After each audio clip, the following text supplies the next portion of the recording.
The future is all around us, waiting in moments of transition to be born in moments of revelation. This is just such a moment. Fire this baby up. Oh, something's wrong. What kind of energy does this facility use? Tachyons. Oh, crap. Newly elected Interstellar Alliance President John Sheridan is hopping between universes and time frames in the brand new Babylon 5 animated movie, The Road Home. My name is Erik Rupp, and today we are going to be taking a look at Babylon 5, The Road Home, the first new Babylon 5 movie in a long time. It's like 15 years or something since The Lost Tales came out. And this is a very satisfying movie to watch if you're a longtime Babylon 5 fan. If you're not a longtime Babylon 5 fan, it is surprisingly entertaining, and I think that even non-fans will find a lot to like in this movie. The Road Home picks up shortly after the events in the Season 5 episode Objects at Rest. Sheridan and Delenn are heading back to Minbar to take over the new capital of the Interstellar Alliance. Once they get to Minbar, one of the first things Sheridan does is to take part in the ceremony, opening a brand new energy facility, a power plant more or less, that is going to power the capital city of Minbar very efficiently, very environmentally friendly. It's a great facility, only he finds out the hard way that it's powered with tachyons, and we suddenly find ourselves in a sequel to the episode War Without End, the two-parter that brought together John Sheridan and Jeffrey Sinclair. So Sheridan is now unstuck in time once again. Only this time, not only is he moving back and forth through time, he's moving back and forth between realities, alternate universes, the multiverse, more or less.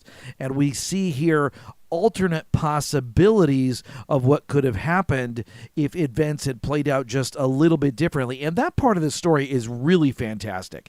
The way that JMS comes up with the look at what could have happened if this little thing had happened differently, or if that thing had happened differently, you see a lot of interesting timelines of what could have happened. One of which, as you've probably seen from the trailer, was the Interstellar Alliance, or the League of Non-Aligned Worlds, the Vorlons, the Minbari, and the people from Babylon 5, they lost the Shadow War. That was an interesting turn of events there. There are some other alternate realities that are just as interesting, actually maybe more so. And so there's a lot of neat stuff going on. The ending is not quite as satisfying as I hoped it would be, but it's serviceable. But the story itself is just really top rate. It really fits in well following up War Without End. One of the best alternate realities, one of the coolest ones, was one where John Sheridan meets himself, the alternate version of himself in a universe that turned out fairly differently. Okay, really differently from the one he knew. Okay, so we know that this is a good movie. It's entertaining overall. It is satisfying both for fans and non-fans. But the question is, how good is it? And while the overall plot, the storyline itself, the concept is really good, there are some flaws with this. It could have been better. First off, Sheridan is a little out of character. He's not quite the same Sheridan that we got to know in the original Babylon 5 series. This John Sheridan is much more of a smartass. He is a little too jokey. He's not quite as serious. He takes the situation seriously, but not as seriously as the John Sheridan we knew from the series would have. So that's something that feels a little off. So that the tone there with Sheridan is just a little bit off.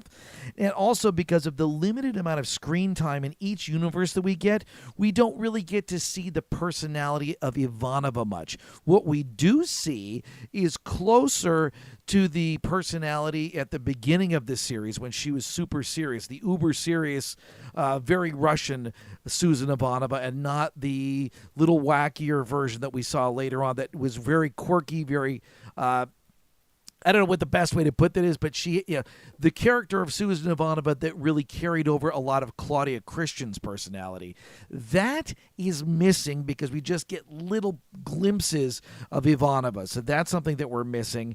And really, if you think about it, they're kind of switched. Sheridan is a little off because he's too jokey, and she's a little off because she's a little too serious. So just a little tonality there that could have been tweaked with another run through of the script.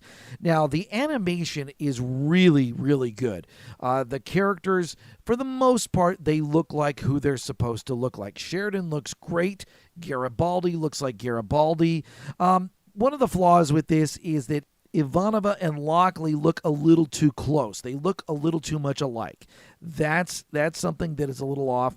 Jakar looks kind of weird. The Narns, there's more than one Narn in here, and they look the same, and Jakar just doesn't look like Jakar. Something's wrong there with the look. It's just a little bit off. Now, on the other hand, the station and the ships, they all look fantastic. It's done with CG.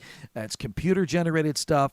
It's not quite what you would expect in terms of quality for a TV series or a movie, but this is an animated movie, and they can't make the CG too good because then it would be jarring with the animated characters. So within what they could do to make it fit, it looks fantastic. So the animation overall is a big win with The Road Home. I really liked that, and I thought it was cool. And again, the glimpses of the alternate realities and alternate possibilities, those are fascinating, really cool, and there's something there that would be fun to explore more, maybe with future Babylon 5 animated movies. So overall, I'd say there's a lot more positive than negative with Babylon 5, The Road Home.